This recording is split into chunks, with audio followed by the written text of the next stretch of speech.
Assalamualaikum, hai semuanya, kembali lagi di channel aku, Hai Kitchen. Video kali ini akan sedikit berbeda ya guys, karena aku nggak share resep atau cara-cara bikin kue. Tapi kali ini aku bakalan share tips and trick dalam membuat kue ataupun cakes. Jadi kita itu nggak bakalan gagal walaupun trial pertama. By the way, tips and trick ini berdasarkan pengalaman aku belajar otodidak dalam dunia perbakingan, terus berdasarkan berbagai literatur yang pernah aku baca. Jadi buat kalian yang pengen tahu apa aja tips and triknya, jangan lupa tonton terus videonya sampai selesai ya guys. Dan buat kalian yang belum subscribe channel aku, yuk di subscribe dulu dan tekan tombol lonceng. Terima kasih semuanya, let's do the tips number 1. Tips yang pertama, pilihlah resep yang sesuai dan terbukti keakuratannya. Zaman sekarang nyari resep itu mudah ya guys. Kalian bisa cari resep di mana aja, di Instagram atau di Facebook.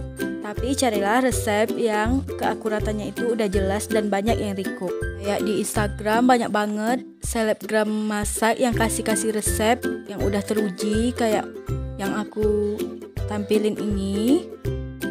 Pokoknya pilihlah resep yang jelas bahan dan juga step by stepnya dijelaskan, apalagi kalau resepnya itu ada foto dan video. Aku juga suka pakai aplikasi Cookpad kayak gini aplikasinya.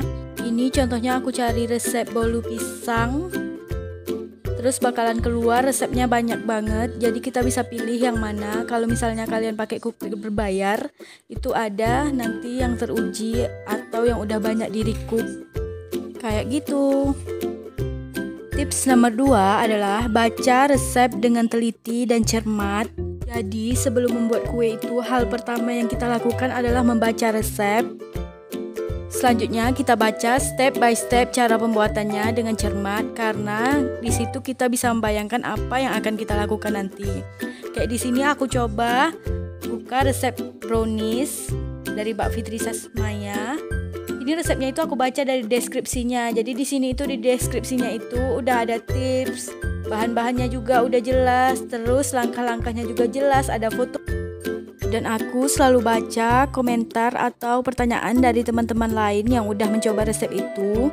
Biasanya penulis resep akan selalu memberi solusi pada komen-komen yang di pertanyaan ini. Intinya kalau kita belajar otodidak, kita harus rajin membaca semua elemen dari resep.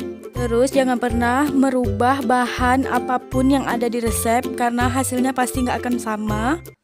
Jadi kalau saran aku, jangan pernah lakukan modifikasi resep, bahan, atau step by stepnya pada saat pertama kali kita mencoba buat kue itu gitu. Tapi kalau kalian udah pro, udah bikin kue tersebut 2-3 kali, kalian boleh aja sih modifikasi. Karena semakin sering kita membuat kue itu, kita akan semakin tahu apa aja yang kurang dan apa aja yang enggak. Oke, lanjut ke tips nomor 3 adalah ukurlah bahan sesuai dengan yang tertera di resep. Dalam hal ini kita membutuhkan timbang ya guys, karena hampir semua resep yang beredar sekarang menggunakan takaran metrik. Jadi jangan takut untuk invest timbangan kalau kalian emang suka baking. Ini sangat penting ya dalam baking, karena baking itu berbeda dengan memasak. Kalau memasak kita bisa ngontrol rasa saat proses memasak itu terjadi. Berbeda kalau kita bikin kue, kita tidak bisa mengoreksi rasa pada saat proses kita membuatnya.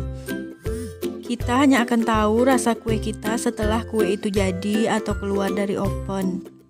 Jadi emang sangat penting ya untuk kita mengontrol keakuratan jumlah bahan yang kita gunakan, apalagi kayak gula atau margarin yang kita gunakan, itu harus sesuai dengan resep. Next, tips yang keempat adalah gunakan bahan yang berkualitas. Karena bahan yang berkualitas menjadi penentu taste of your cake. Percayalah, semakin baik bahan yang digunakan, akan semakin baik pula rasa yang akan kita dapatkan. Itulah sebabnya kenapa selalu ada yang bilang kue premium dan kue ekonomis. Semua perbedaan terletak pada kualitas bahan yang digunakan. Kalau kayak aku ini bahan-bahan yang standar aja sih sebenarnya, tapi udah lumayan sih. Kalau buat bakulan, kita emang harus pilih bahan yang bagus dan sesuaikan dengan harga jual yang kita inginkan. Tips yang kelima adalah perhatikan suhu bahan. Dalam setiap pembuatan cake, gunakanlah selalu bahan-bahan dari suhu ruang kayak margarin, tepung, gula, apalagi telur kayak gini ya. Karena telur yang baru keluar dari kulkas tidak akan bisa mengembang dengan sempurna. Jadi kalau kalian pakai telur yang baru keluar dari kulkas, tunggulah telur menjadi suhu ruang. Kecuali dituliskan khusus di resep, misal gunakan whipping cream dalam keadaan dingin. Tips yang keenam, ayaklah bahan-bahan kering. Jangan pernah mengabaikan proses mengayak bahan kering ya, seperti tepung, coklat bubuk, susu bubuk, baking powder, dan bahan lainnya. Karena proses pengayakan ini bertujuan agar tepung dan bahan kering lainnya bersih dan terbebas dari bermacam kotoran. Apalagi kalau kita itu menggunakan bahan-bahan yang ekonomis. Biasanya bahan yang ekonomis ini agak sedikit kurang kualitasnya, jadi agak takut ada kotoran gitu di dalam tepungnya. Jadi makanya kita ayak dulu sebelum kita gunakan ke dalam cake. Tips yang ketujuh, gunakan peralatan yang bersih dan juga kering. Misalnya pada saat kita mau bikin spong cake, kita harus mengocok telur dan juga gula yang terlebih dahulu. Di sini kita wajib menggunakan mangkuk dan juga whisk untuk mixernya itu yang bersih dan juga kering tanpa setetes air dan juga minyak ataupun margarin. Jadi aku selalu pakai tisu dulu ya sebelum aku gunakan baik itu whisk atau juga mangkoknya. Karena setetes air ataupun minyak dapat berakibat fatal untuk hasil kue yang kita hasilkan. Bisa aja kuenya jadi nggak ngembang. Tips yang ke-8, perhatikan teknik pengocokan. Kalau menurut aku, teknik pengocokan ini adalah teknik yang paling penting dalam menentukan hasil kue yang kita hasilkan. Karena kalau teknik pengocokan kita udah gagal, maka akan gagal pula kue yang kita bikin itu. Jadi kalau kalian udah gagal pada saat teknik pengocokan, jangan pernah berharap kuenya akan mengembang dengan sempurna. Itu sangat-sangat mustahil ya guys. Jadi sangat penting buat kalian memperhatikan teknik pengocokan yang ada di dalam resep. Jadi sebelum memutuskan untuk membuat kue tersebut, kalian memang harus membaca teknik-tekniknya. Nanti aku akan bikin video tersendiri untuk membahas teknik pengocokan ini secara lebih detail. Tips yang ke-9, perhatikan teknik aduk balik. Untuk mendapatkan hasil aduk balik yang bagus, jangan lupa gunakan spatula yang bagus dan panjang, sehingga bisa mencapai dasar bowl yang kita aduk. Teknik pengadukan ini membuat udara dalam adonan yang ringan tidak keluar lagi meskipun dia aduk rata. Dan juga supaya margarin yang ada di bawah itu tidak mengendap, karena margarin yang ada di bawah adonan itu akan membuat cake menjadi bantet.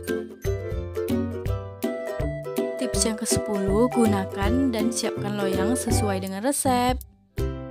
Gunakan loyang sesuai dengan yang ada di resep. Misalnya di resep menggunakan loyang ukuran 18 cm. Maka jika kalian gunakan loyang diameter 20 cm, berarti kue yang kalian buat hasilnya akan lebih pendek. Dan jangan lupa juga untuk menyiapkan loyang sesuai dengan arahan resep. Misal harus disemir dengan margarin, atau harus dialasi dengan kertas roti, atau harus ditaburi dengan tepung terigu. Bahkan ada yang pakai Carlo untuk mengoles loyang. Itu terserah. Tips yang ke-11 yaitu kenali karakteristik oven. Karena tiap oven itu berbeda ya, mau itu oven tangkring, oven gas, bahkan oven listrik atau oven dek sekalipun. Intinya kenali dulu oven kita, pelajari panas oven yang kita miliki. Oven yang baik adalah oven yang panas merata dan stabil. Jangan lupa untuk selalu panaskan oven 15 menit sebelum kita melakukan pemanggangan kue. Dan gunakan suhu oven yang direkomendasikan penulis resep. Oven yang suhu terlalu rendah atau terlalu tinggi akan menjadi faktor kegagalan dalam membuat cake. Dan tips penting dari aku, jangan pernah membuka oven pada saat 25 menit pertama memanggang kue, karena akan mengganggu suhu oven kita. Kecuali untuk cake yang memang sebentar pemanggangannya, 15 menit atau 10 menit aja. Lanjut, tips selanjutnya adalah tes tusuk saat kue matang. Jangan lupa untuk mengecek apakah kue kita sudah matang atau belum dengan cara tes tusuk.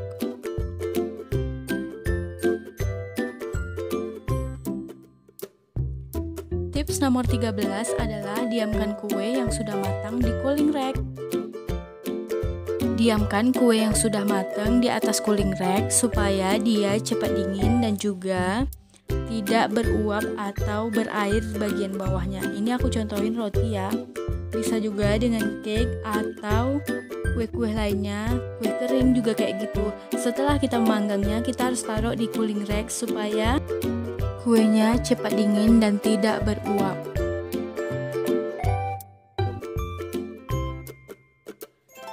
Tips yang ke-14 adalah frosting kue dalam keadaan dingin. Jangan pernah menghias kue di saat kue masih beruap panas sampai hangat. Pastikan kue dalam keadaan dingin. Paling enggak kuenya udah berada di suhu ruang.